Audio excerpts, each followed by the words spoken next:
Apat na paraan para malaman mo kung peke ang hawak mong titulo. Number 1, scan the QR code.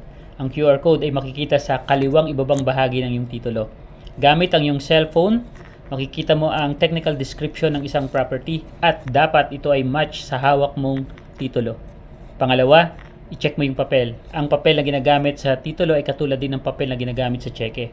Mayroon tong mga safety features na katulad ng pera, kagaya ng intalyo na kung saan ito ay ginagamit sa pera. Pangalawa, meron tong watermarks na kung saan ay makikita mo ang logo ng LRA.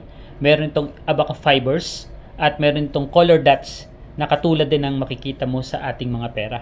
Pangatlo, i-check mo yung serial numbers. Yung serial numbers naman ay makikita mo sa kaliwang itaas na bahagi ng iyong title at ganun din sa kanang ibabang bahagi ng iyong titulo. Dapat ito ay pareho at walang pagkakaiba.